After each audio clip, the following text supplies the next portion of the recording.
look so different from each other? The answer lies in the process of meiosis, which generates the gametes for reproduction. Meiosis is the process by which haploid cells are produced from a diploid cell.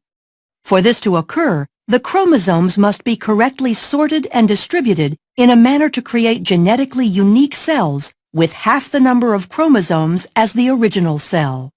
Meiosis occurs in special cells called germ cells within the gonads of males and females. For the successful reduction in the number of chromosomes to occur in the new haploid daughter cells, 2 rounds of divisions are necessary. These divisions are termed meiosis I and meiosis II. Although the processes of mitosis and meiosis look similar, there are a few major differences. One obvious difference is that mitosis results in 2 diploid daughter cells, and meiosis results in 4 haploid cells. As in mitosis, meiosis begins after a cell has successfully completed the G1, S, and G2 stages of interphase. During the S phase of interphase, the DNA is replicated, producing 2 copies of each chromosome called sister chromatids. The paired centrioles in the cytoplasm duplicate and begin extending microtubules that will form the meiotic spindle. Sister chromatids remain attached at the centromere and condense as the cell enters prophase I of meiosis. Up to this point, the cell looks similar to mitosis, but 2 events occur in meiosis that do not occur in mitosis and lead to genetic diversity.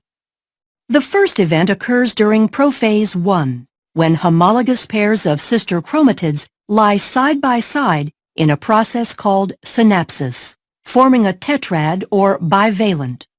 The homologous chromosomes share similar but not necessarily identical genes. Once this structure is formed, the second event, called crossing over, can occur. During crossing over, a physical exchange between chromosome segments of non-sister chromatids occurs, increasing genetic diversity. Prophase I concludes with the fragmentation of the nuclear envelope as the duplicated centriole pairs move to opposite poles of the cell. As they move, the centrioles extend spindle fibers forming the meiotic spindle.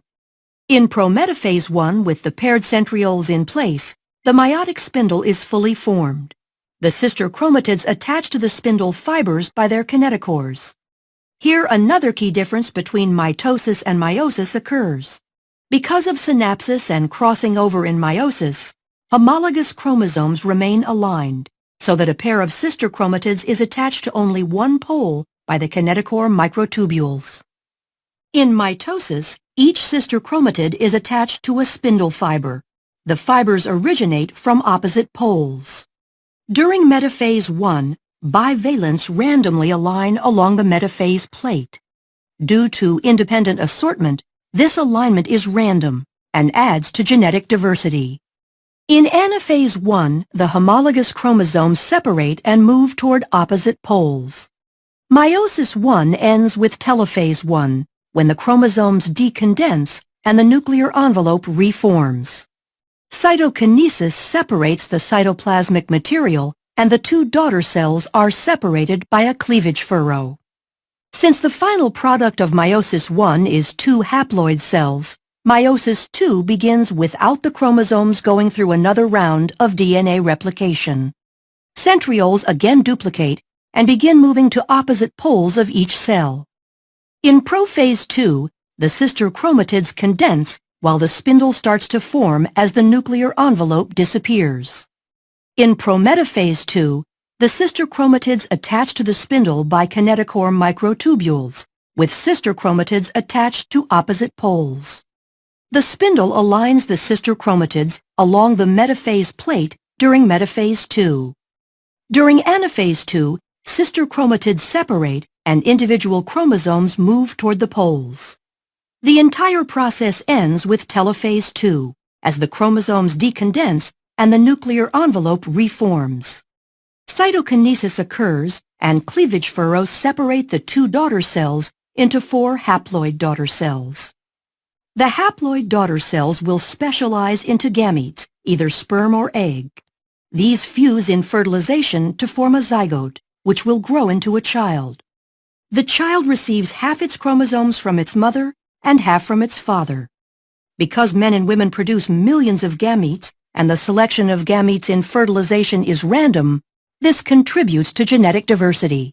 This explains why a child isn't identical to either parent. But why aren't siblings identical?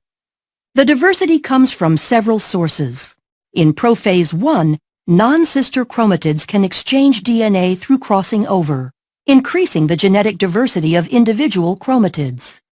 In addition to crossing over, in metaphase 1, the pairs of homologous chromosomes align independently along the metaphase plate and sort independently into the daughter cells. This process, called independent assortment, produces 4 genetically distinct haploid gametes. As the total number of chromosomes increases in an organism, the number of genetically distinct gametes increases by 2 to the nth power. This means an organism with n equals 3 can produce 8 unique gametes. For humans where n equals 23,